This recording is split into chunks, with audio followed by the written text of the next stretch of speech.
pergunta, uma vez que o nosso tempo hoje é limitado, que a gente vá colocando, né, no chat. Nós temos uma equipe já do colegiado que vai fazer a compilação de tudo isso para que a gente possa ter as respostas aos questionamentos. Tá bom? Obrigada a todos. Ok.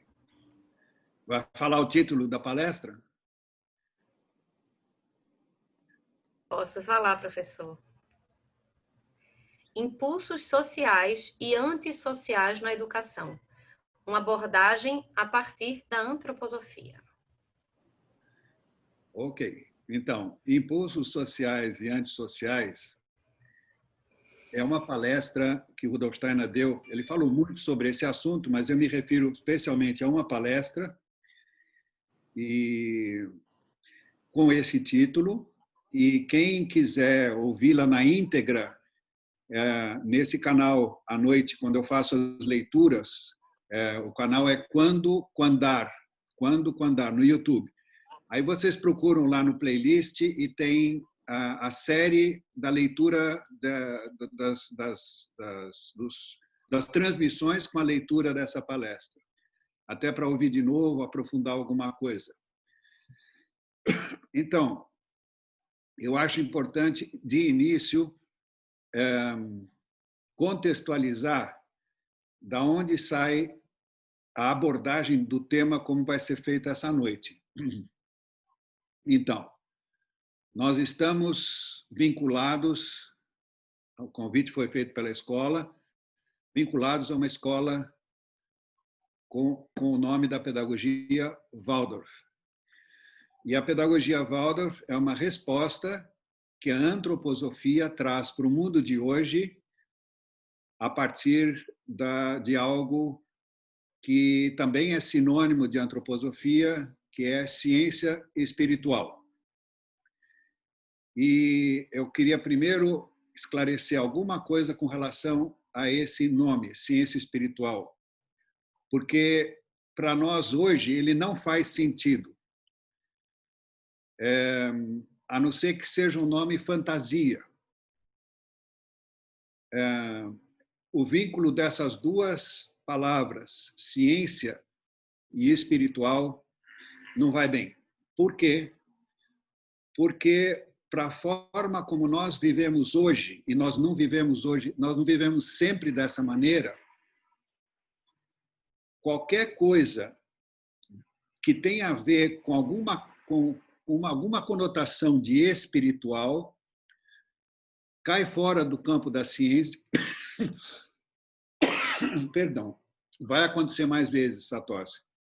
Sai fora do campo da ciência e vai para o campo do misticismo, da fé. Então, esses dois nomes parecem hoje não combinar, ciência e espiritual. Agora, ciência espiritual só é realmente algo concreto quando a gente se dá conta de que, se eu uso a palavra ciência, toda ciência parte da observação de fenômenos. E a forma que nós temos hoje, na evolução da humanidade, nós chegamos a esse ponto, os fenômenos se nos apresentam só na dimensão sensorial. Eles são percebidos pelos nossos sentidos, eles chegam através de nós pelos nossos sentidos, e a partir daí a gente tenta fazer sentido daquilo que vem pelos sentidos, e isso chama ciência. E qualquer coisa que transcenda a dimensão sensorial, qualquer coisa que indique uma fenomenologia que não possa ser percebida pelos sentidos, hoje em dia não pode fazer parte do nome ciência. E isso surge porque nós nos esquecemos, ou talvez não sabemos, de que se nós fizermos um caminho de autodesenvolvimento, de fortalecimento interior, nós podemos expandir a nossa capacidade de percepção de fenômenos para além do limite dos nossos sentidos. E essa expansão significa perceber fenômenos de natureza suprassensorial, anímico, espiritual. E a antroposofia, como ciência espiritual, fala de uma fenomenologia e fala de uma fenomenologia percebida suprassensorialmente e não desvinculada daquilo que nós encontramos na dimensão sensorial. Então, desse ponto de vista, a ciência espiritual é uma realidade, mas ela não é uma realidade dada de início para nós, mas todo ser humano, se fizer um trabalho de autodesenvolvimento e de fortalecimento interior, tem a capacidade de expandir sua consciência para além dos limites dos sentidos. E aí começa a aparecer uma fenomenologia. Essa fenomenologia que surge nessa dimensão também nos revela que tudo aquilo que nós percebemos com os sentidos tem sua origem no suprassensorial. Então, a antroposofia é ciência espiritual nesse sentido. Rudolf Steiner, como iniciado, aquela pessoa, uma pessoa que penetra nas realidades suprassensoriais, nos trouxe a antroposofia. Bom, então eu queria primeiro deixar isso colocado. Ciência espiritual não é nome fantasia, é uma realidade, ele ainda é fantasia para aquele grau de consciência que nós temos hoje, mas nós não precisamos só ter esse hoje. E ainda uma coisa,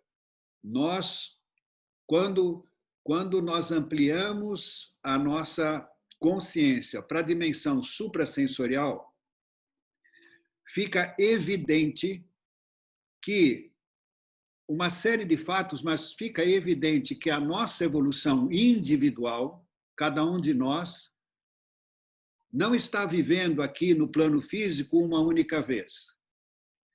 Esse é um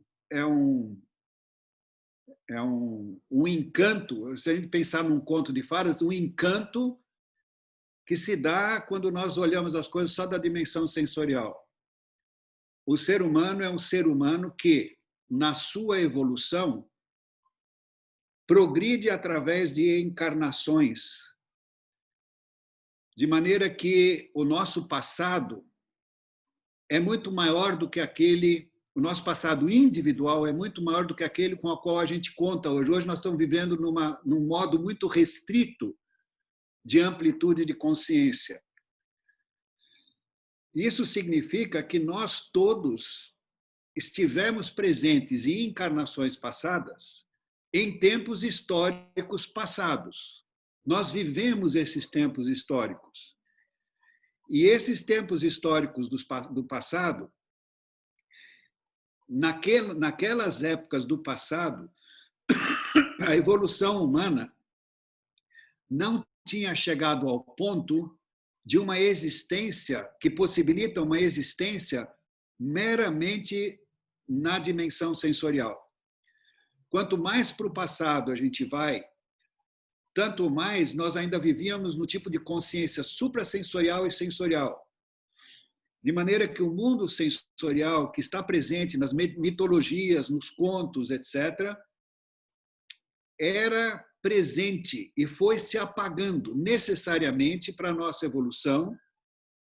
Teve que haver esse apagar dessa consciência para que o ser humano chegasse, em perdendo a consciência suprassensível, estar somente diante de uma consciência que lhe é dada pela sua condição física, por esses olhos, por esse nariz, por essa boca, por esses ouvidos, por essa pele, toda uma experiência plena do corpo físico. Isso significa que hoje, como humanidade, as pessoas que vêm para uma encarnação hoje encarnam no corpo físico de uma forma muito mais intensa do que no passado. Uma criança pequena ainda não encarnou plenamente no corpo físico dela e por isso que ela se apresenta como criança, não só porque é pequena.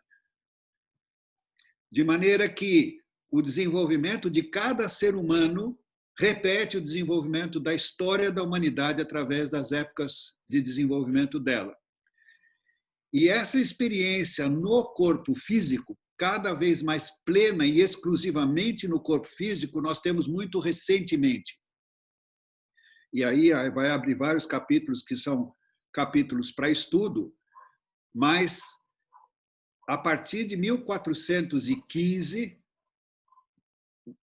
na visão antroposófica do desenvolvimento do ser humano histórico, começou uma era que dura 2.160 anos, ou seja, vai até 3.575. Então, nós estamos meio no início dessa era.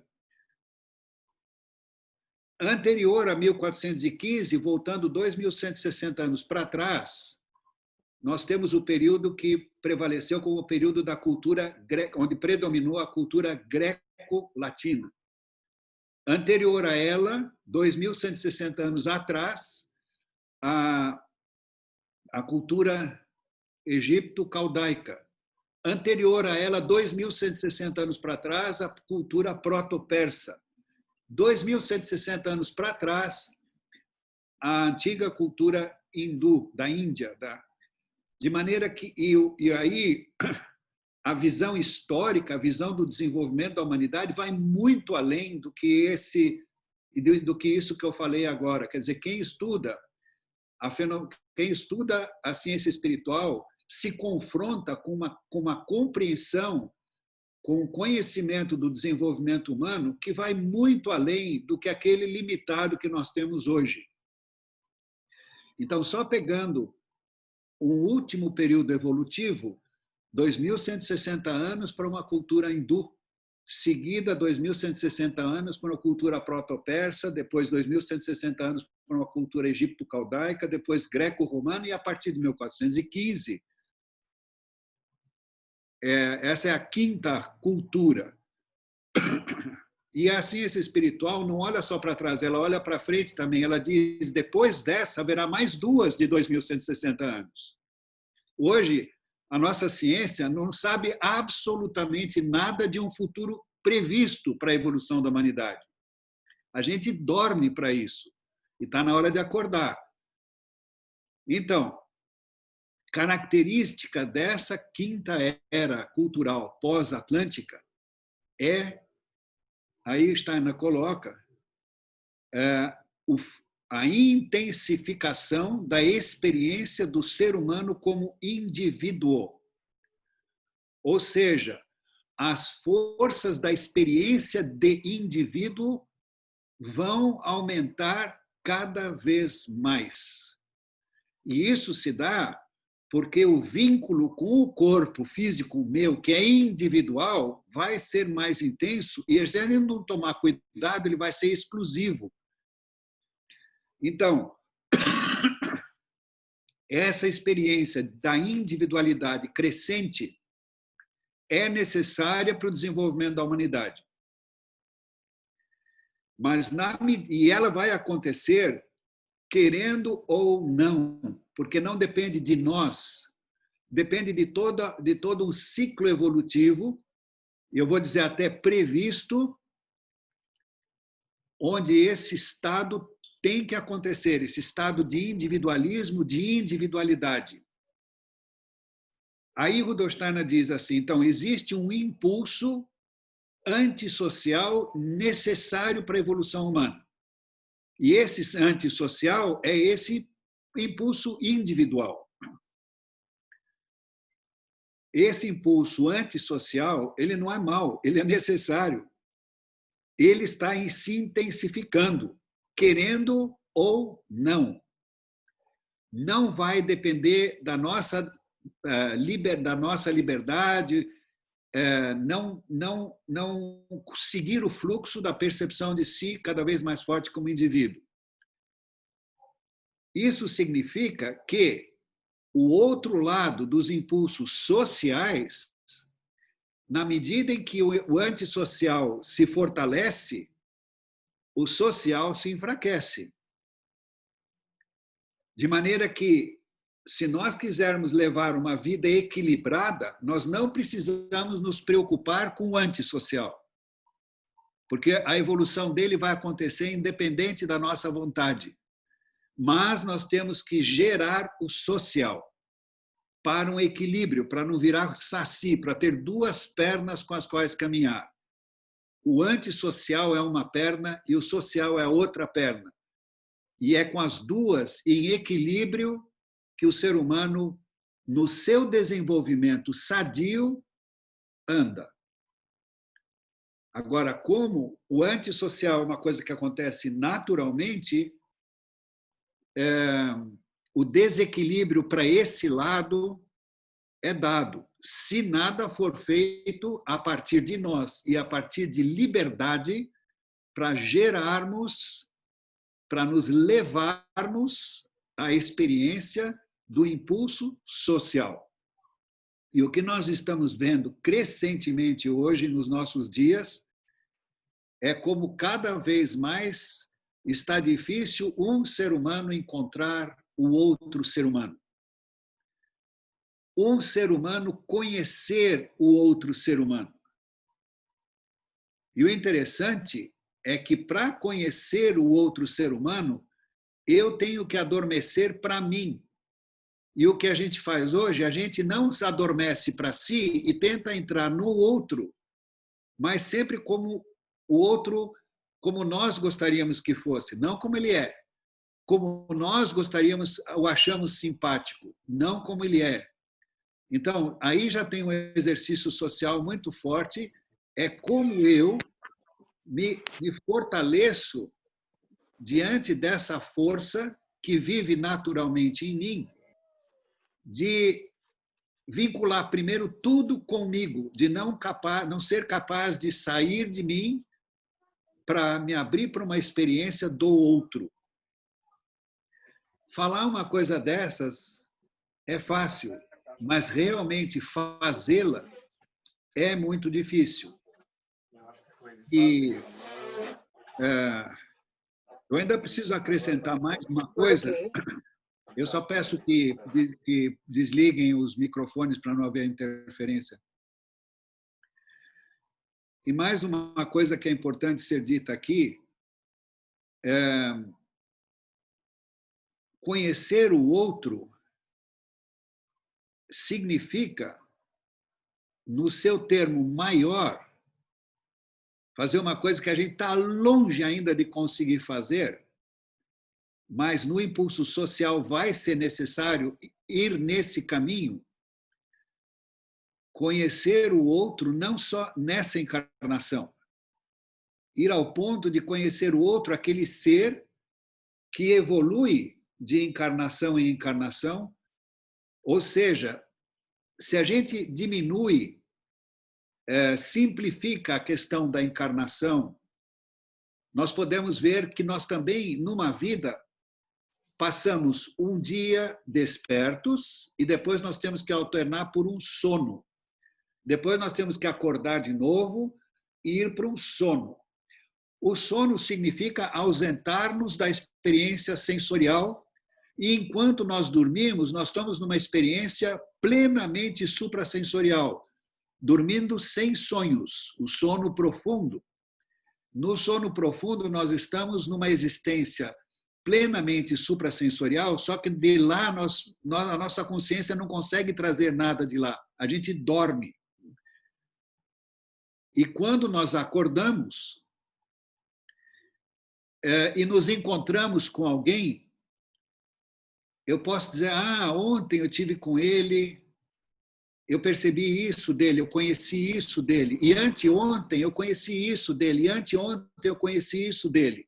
A nossa memória hoje vai até dias anteriores, ou anos anteriores, mas não há vidas anteriores.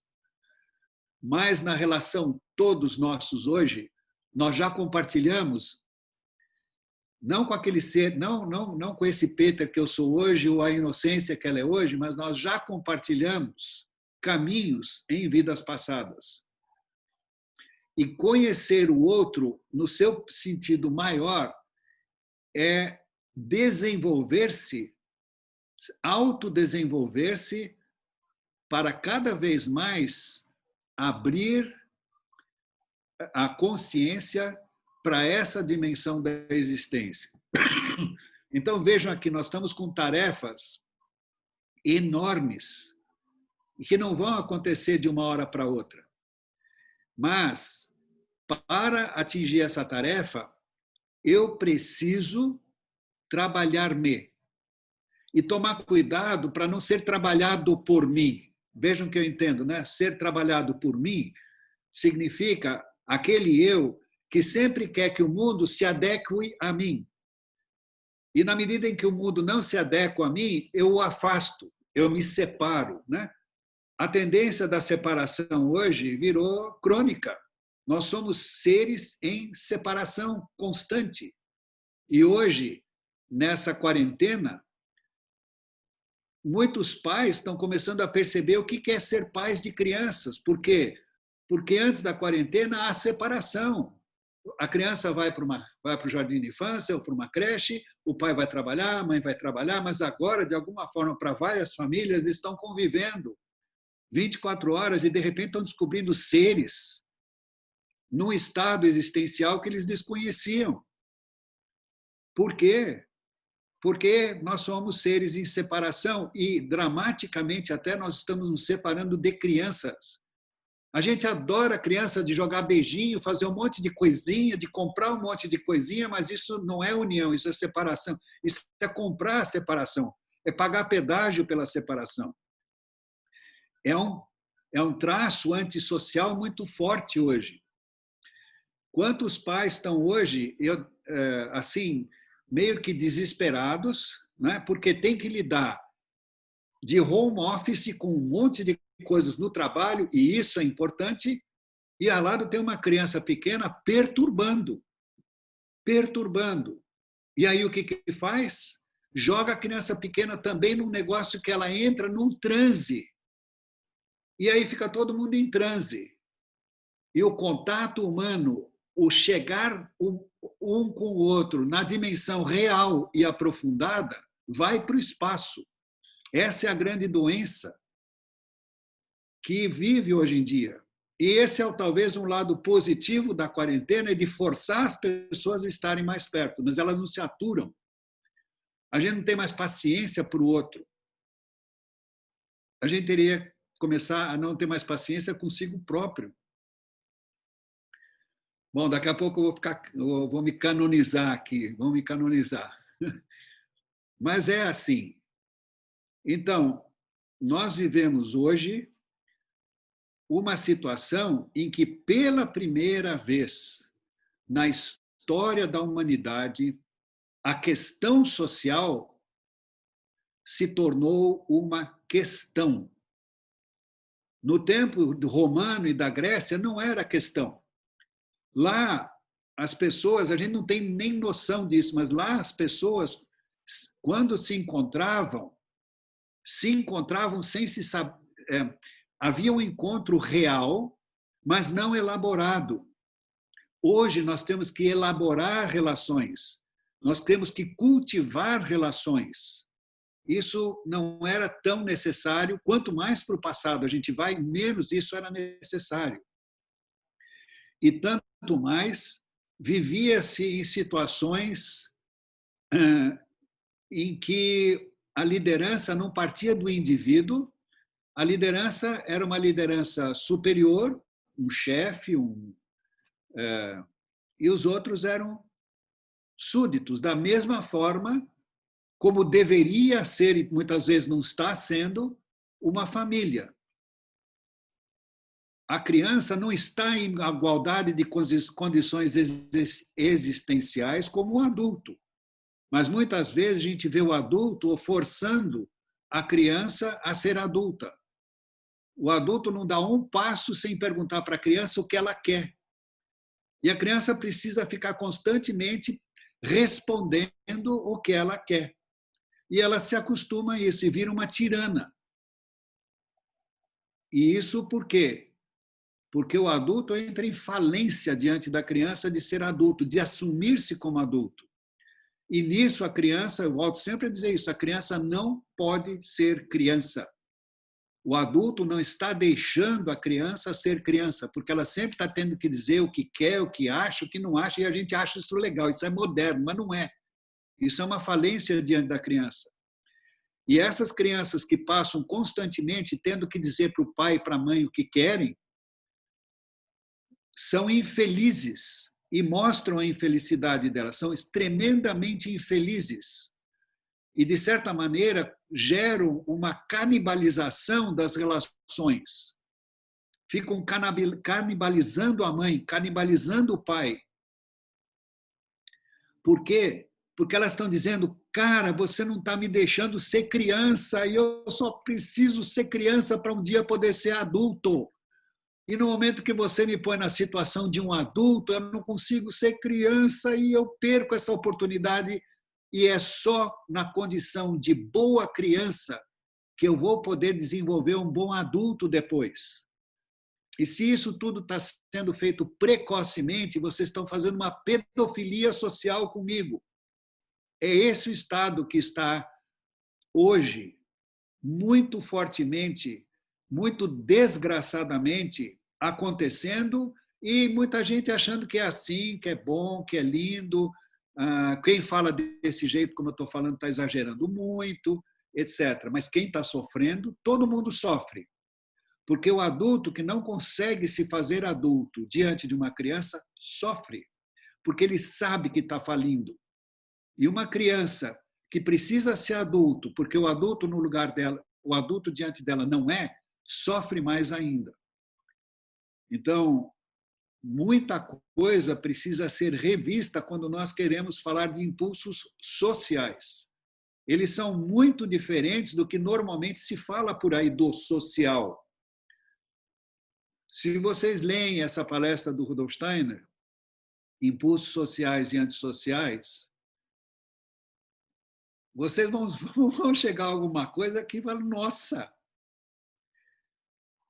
sabe quando que nós somos sociais?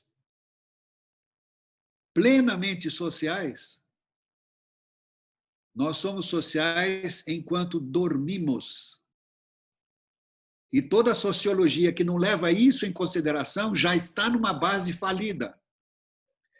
Na realidade, sociais nós só somos enquanto dormimos. Mas hoje a gente dorme para o sono.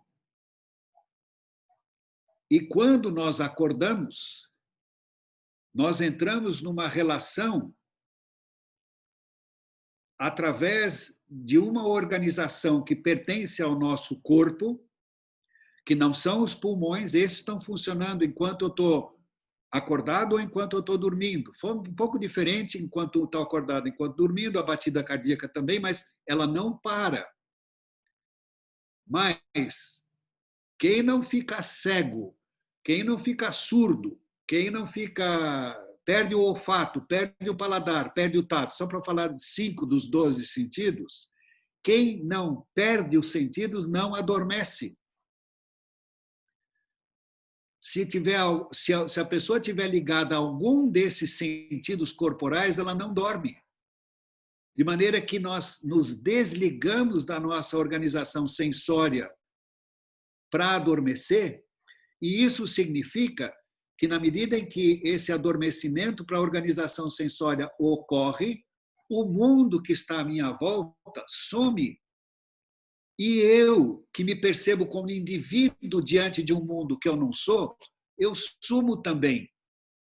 As pessoas, quando dormem, perdem consciência de si mesmos. Tem um certo grau de consciência enquanto sonho, mas eu estou falando do estado de sono sem sonho. É sono mesmo. E todo mundo sabe o que significa passar o estado de sono para o dia, para o estado de vigília. Quem não consegue dormir direito não consegue acordar direito. Quem tem um sono leve vai ter um dia leve, ou seja, um dia com muita dificuldade de essencializar o que é importante para o dia. Fica correndo de urgência em urgência. E isso estressa.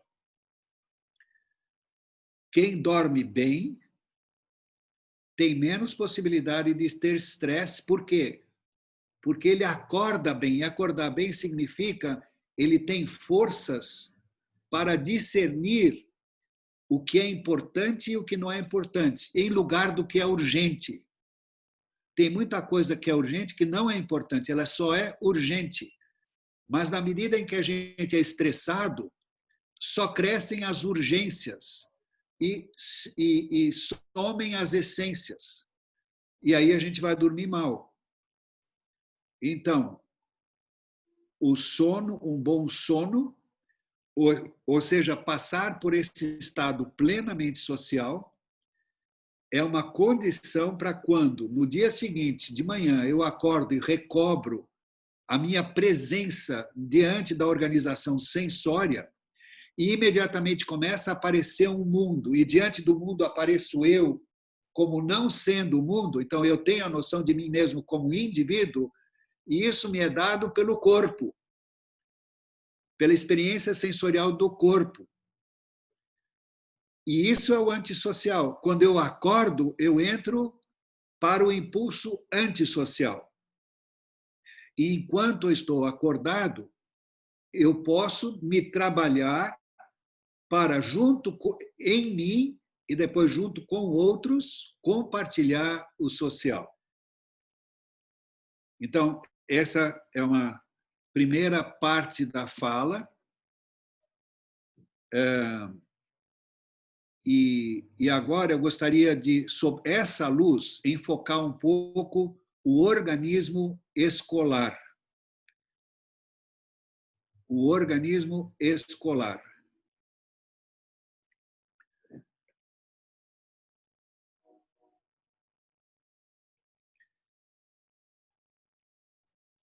A primeira coisa que é importante nós nos darmos conta é da palavra organismo. Uma escola é um organismo escolar. E por ser organismo, ele é vivo, ele é socialmente um organismo vivo, que tem, cada escola tem a sua identidade. Cada escola tem o seu eu, que é diferente do outro eu, do eu de outra escola.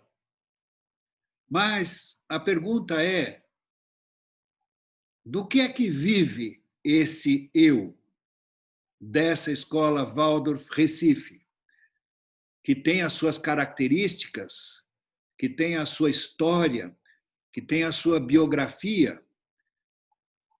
Do que é que vive esse eu? O que é que faz com que um organismo escolar exista? O que é necessário para que o organismo escolar exista? Bom, crianças, não tem jeito. Ele é um organismo que a sociedade propicia para atender às necessidades de crianças e jovens. Crianças e jovens não são adultos.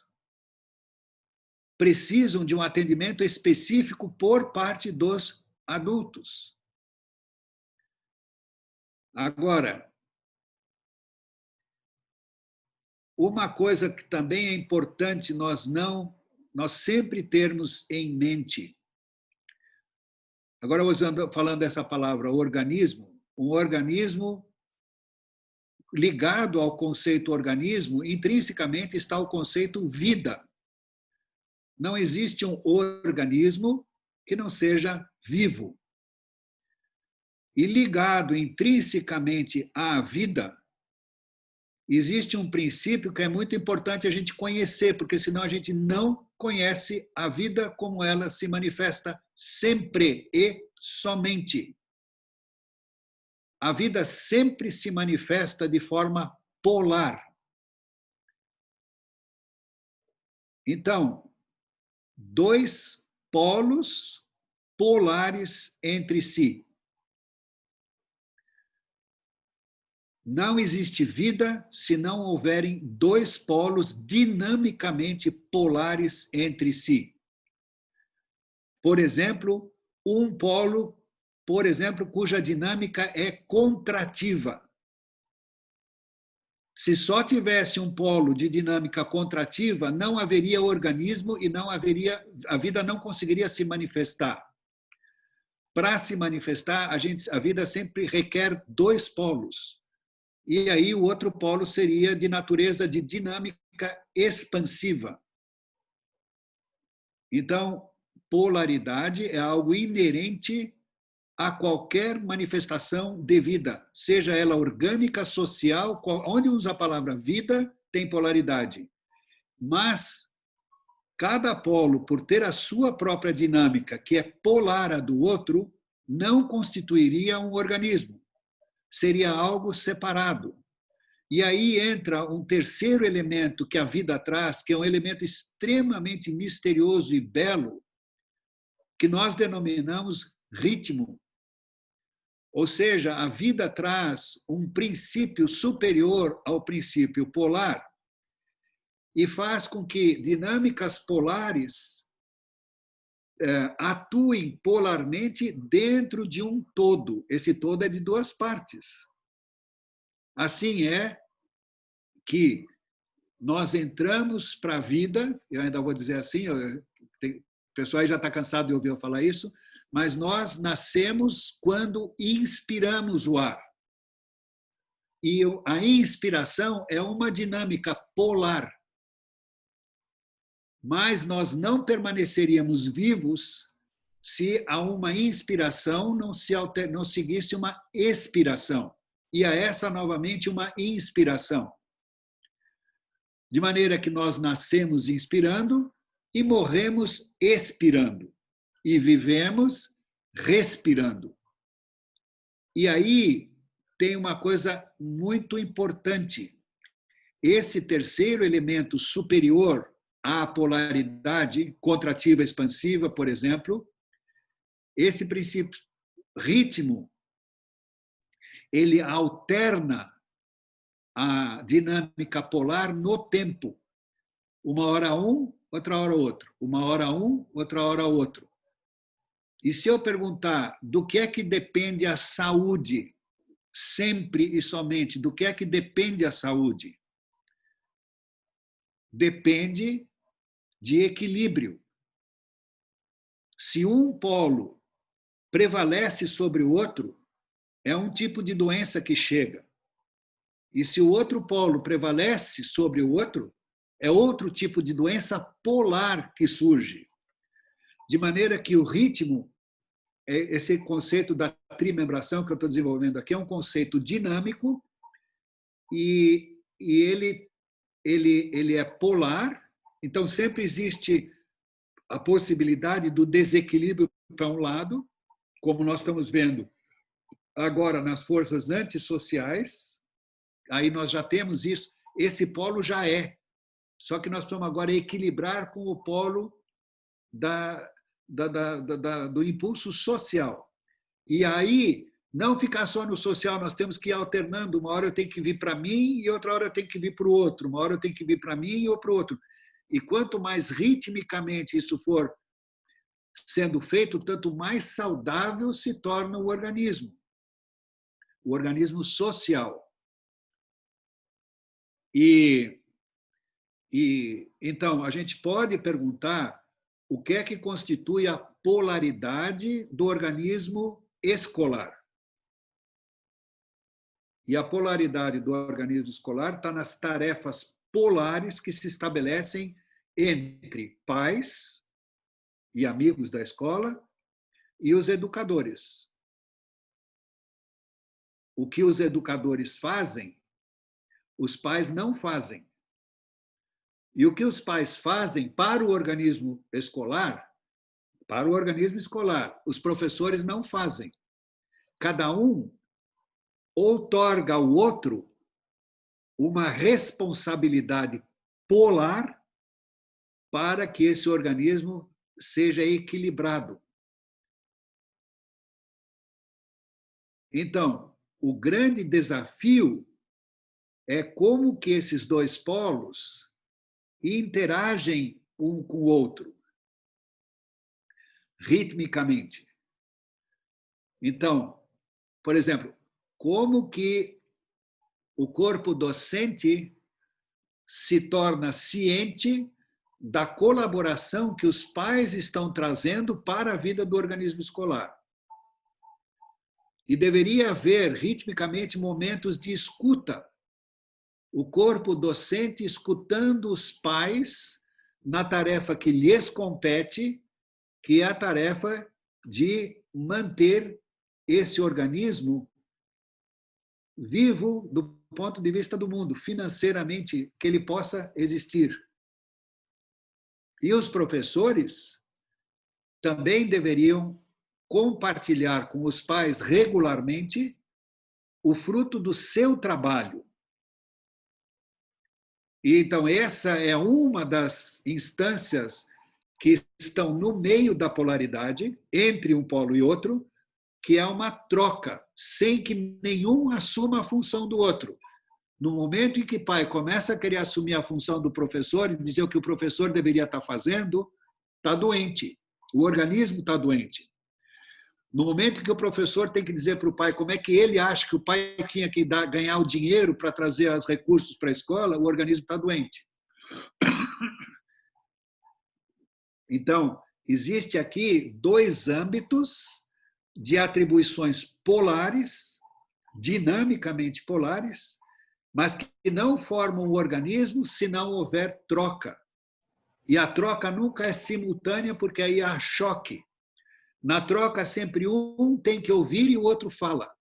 E depois o outro ouve e o outro fala. E quando isso é bem entendido, essa troca, a gente chama também de prestar contas. Prestar contas. Agora, prestar contas, hoje em dia, é uma coisa assim muito pessimamente compreendida socialmente. O que é prestar contas? Eu presto contas porque alguém me outorgou uma função. Não fui eu quem me outorgou. Não fui eu que me outorguei uma função. Eu só posso ser professores de crianças porque os pais me outorgaram ser professor da criança. E eu também, por outro lado, né, a escola só pode viver porque os professores outorgaram aos pais buscar os recursos para que o organismo viva. Se o professor tem que sair para o mundo para buscar recursos para manter a escola, aí é importante que o pai deixe de ir para o mundo para buscar os recursos e entre em sala de aula para fazer o trabalho do professor. E muitas vezes as coisas no organismo escolar entram em choques por falta de discernimento. Então, esse prestar contas sempre tem o caráter de absolvição. Quando eu presto conta de alguma coisa que me foi outorgada, eu fui encarregado de fazer alguma coisa, isso significa que eu recebi uma carga. Não fui eu que me pus a carga. Me deram uma carga. E quando eu presto contas, eu me descarrego. Eu tiro essa carga, depois podem voltar a pôr a carga em mim de novo. E assim mutuamente. Então, prestar de contas, de fato, é ato de absolvição social e não de condenação. Se no prestar de contas, um lado começa a condenar o outro, fica doente. Também não quer dizer aceitar, não é isso. Mas, quando alguém presta contas a mim, isso agora vem a nós, eu vou falar agora em nós, em plural, quando quando nós, professores, presta contas do que fazem para nós pais, aí nós pais podemos ver se queremos continuar outorgando a esses professores, a encarregar os professores de serem os professores. E do outro lado, também deveria haver, mas isso é tão difícil, que os professores, ao ouvirem os pais prestarem contas, poderem dizer se eles querem que os pais continuem a prestar contas desse jeito. Óbvio que isso vira um pouco absurdo aqui, mas, no fundo, a gente precisaria considerar isso. Um organismo escolar, ele é antissocial porque existem pais, e ele é antissocial porque existem professores. Cada um deles, por si, é antissocial para o organismo escolar. Se fosse só ele, não saía organismo escolar. E tudo depende agora de como essa identidade de pais e essa identidade de professores conseguem se ouvir mutuamente, conseguem se relacionar mutuamente. Esse é o tamanho da encrenca. Então, nesse capítulo aberto agora, era só estou lendo, digamos assim, o título de toda uma palestra, de todo um mundo, né? Mas se não se compreender o organismo do ponto de vista da trimembração de polaridade e ritmo e se estruturá-lo dessa maneira, ele fica doente. Não sei se eu teria mais coisa para falar agora. E talvez eu ainda teria agora uns 15 minutos para ouvir algumas perguntas. Então, impulsos sociais e antissociais na educação, é isso que está aí, né? Mas existe um tema que necessariamente tem que anteceder esse, que é impulsos sociais e antissociais na autoeducação. Porque enquanto não partir de uma autoeducação, não vai dar certo. Na hora que eu ficar esperando o outro mudar para depois eu mudar, não vai dar certo.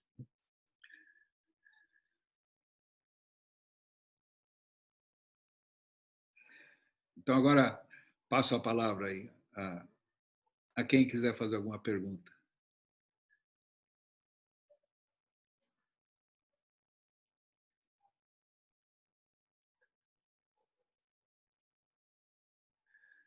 Só vão dormir com essa hoje. Nós só somos sociais enquanto dormimos.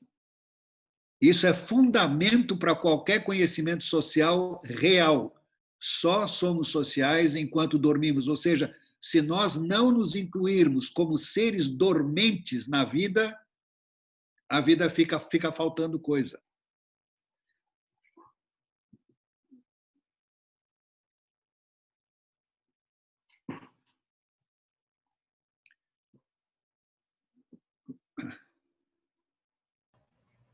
Querem que eu diga mais? Nós só voltamos a ser sociais depois que a gente morrer.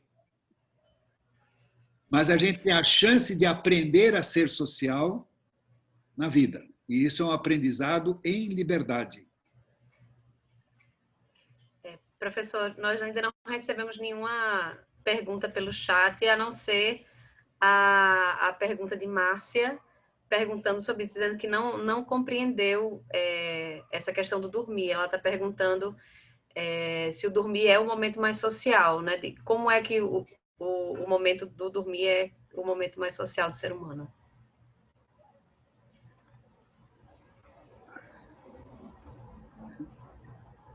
Essa resposta que eu vou dar é muito sem vergonha.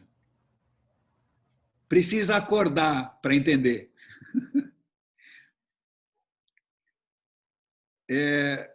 Viva com isso um pouco. Pense só o seguinte: eu estou totalmente, nós todos, enquanto dormimos, estamos totalmente afastados de nós mesmos. E nem por isso nós deixamos de existir. O problema de hoje, como disse uma médica, o maior problema dos seres humanos hoje é que eles dormem enquanto dormem. Isso não significa que a gente tem que acordar no sono, mas a gente tem que acordar pro sono enquanto nós estamos acordados. E as coisas começam a fazer sentido. Eu vou tentar fazer uma... Eu fiz isso recentemente, vamos ver se vai dar certo. Para explicar um pouco o que é isso.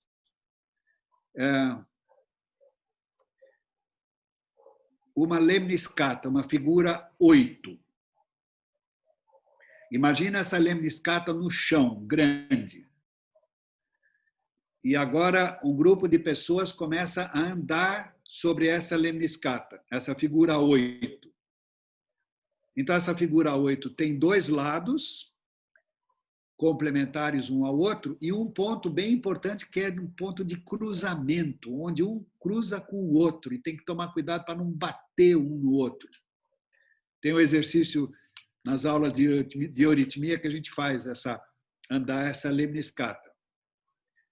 Então, eu vou para um lado, dou a volta, retorno para o ponto de transição e entro para o outro lado.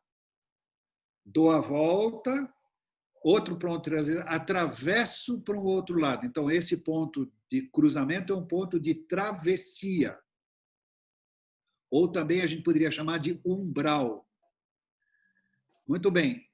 Agora, imagina que, em vez de andar um atrás do outro em fila indiana, de repente, a gente é convidado a andar de lado sobre essa forma, ou seja, ombro com ombro. Então, vocês veem ombro com ombro. De um lado, todos nós estamos olhando para o centro dessa figura. Aí eu vou e faço o atravesso um umbral e, de repente, eu estou de costas para o centro. E tenho que andar essa figura de costas para o centro. E depois eu atravesso e, de repente, eu estou de frente para o centro e de costas para fora. Não sei se ficou claro. E todo mundo que faz essa experiência sente um alívio quando entra para esse lado da forma em que nós estamos olhando para o centro. Por quê? Porque aí todos se veem e a possibilidade de manter a forma como ela deve ser, um ajuda o outro, é social. Nós estamos vivendo aí um todo. Eu faço parte de um todo. Cada um que está andando dessa forma, na minha frente ou atrás de mim, eu sou um ponto dessa forma. Vejo que sou um ponto dessa forma. Desse lado nós temos um nós. Mas no momento em que eu atravesso o umbral e, de repente, aquilo que do lado de lá era centro, aquilo está nas minhas costas e eu estou olhando para fora. E agora eu perdi o outro de vista. Eu posso até estar olhando para o cara do lado, de preferência porque está na minha frente, para ver se eu sigo ele, de repente eu posso fazer da forma correta, mas eu fico dependendo dele, porque se ele errar, eu vou errar também. Então, para não errar a forma, para não me perder na forma desse lado, eu preciso estar individualmente comigo. Ninguém vai me ajudar, eu vou me ajudar. Eu não posso confiar no outro, porque aí eu desconfio de mim. E aí eu estou no lado individual. E depois a gente atravessa o umbral de novo e diz: agora ficou fácil, agora eu vejo todos. Agora eu só quero te propor o seguinte: quando nós dormimos, nós todos estamos Nós todos somos uma parte de um todo e olhando para o mesmo centro. Quando nós acordamos de manhã, que a gente entra na experiência individualizada do corpo, etc., eu entro imediatamente para a experiência do indivíduo. E tenho que andar o dia a forma que deveria ser a forma do meu desenvolvimento a partir de mim.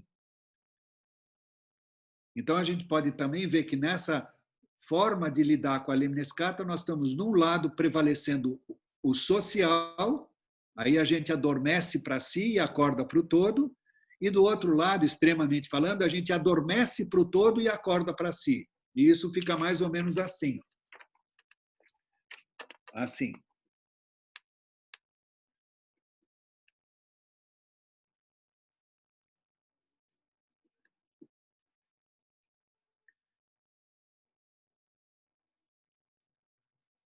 E quando eu fiz esse desenho num dos meus estudos, daí vão lá ver aquele canal imperdível, Quando com Andar, vocês vão ver como é que esse desenho aparece em outras coisas maravilhosas que o Rudolf Steiner fala. Aí vocês têm que ir lá, tá bom? Eu espero que isso tenha ajudado um pouco, mas vá dormir hoje com a sensação de que a gente está juntos, todos juntos, olhando para o mesmo centro. E esse centro não é visto sensorialmente. Esse centro existe suprasensorialmente. E na medida em que eu saio do sono, eu entro para o outro lado da lemniscata e aquilo que era centro diante de mim fica sendo centro nas minhas costas. E aí eu tenho que andar dessa forma, norteando-me pelo que as minhas costas me dizem.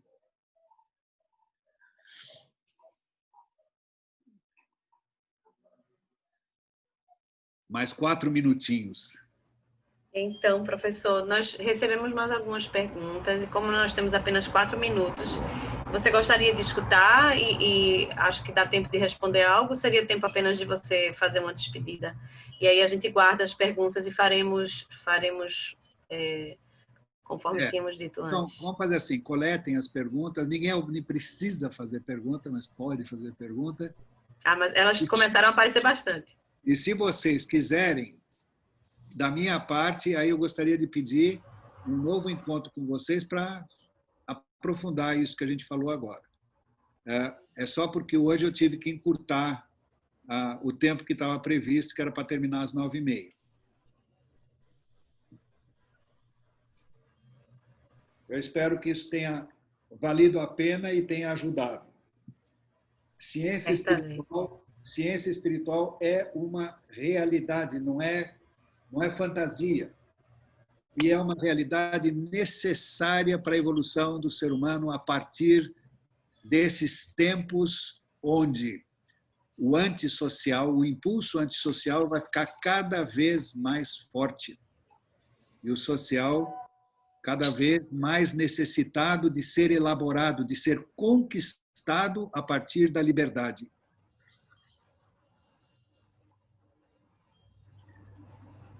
Alguém tem um pensamento bonito aí para terminar?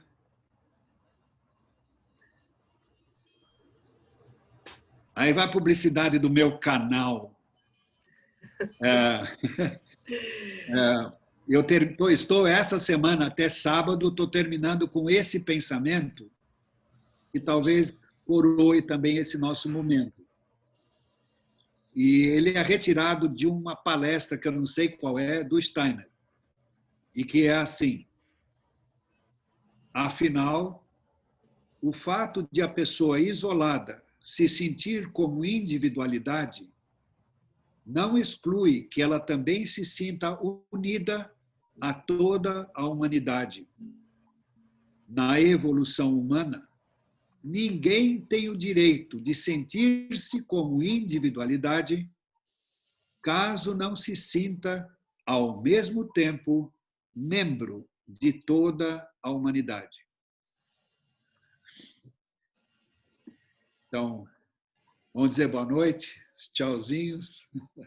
Querido professor Peta, queria só agradecer em nome de todos a sua presença e vamos informar a comunidade como vai se dar essa questão da resposta às perguntas que surgiram diante de tanto conteúdo tão relevante que você trouxe. Queria agradecer muito a sua presença. Tá, ok. Boa noite a todos, então. Tchau. E que a Escola Recife inaugure os seus próximos 21 anos de vento em popa. Sim, Deus quiser, Peta. Obrigada. Vamos lá. Tá bom. Tchau. Obrigada, professor. Boa noite. Boa noite. Boa noite a todos. Muito obrigada pela presença de todos vocês.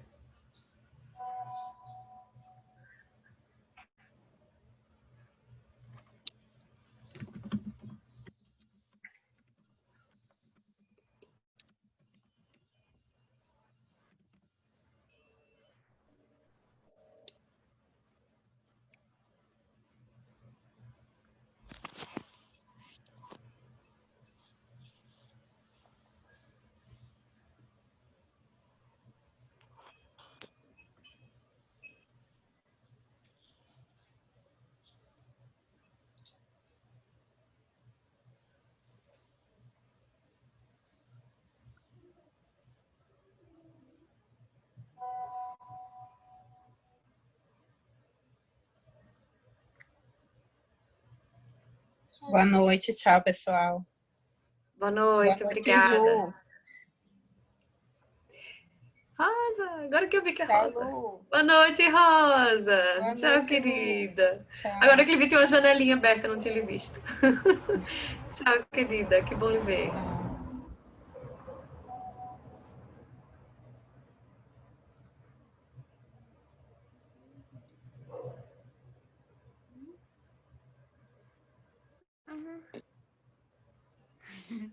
Aquela na...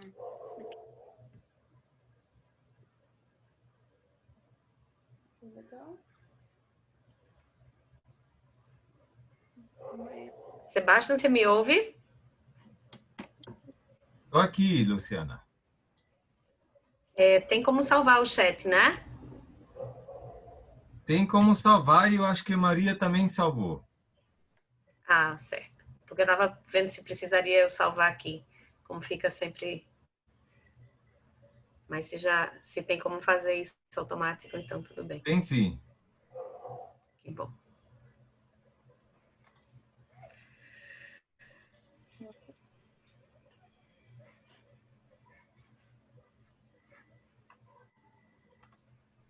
Olha que engraçado essa foto do Kakashi quando ele volta no tempo com o Sasuke e o Boruto encontra ele no passado.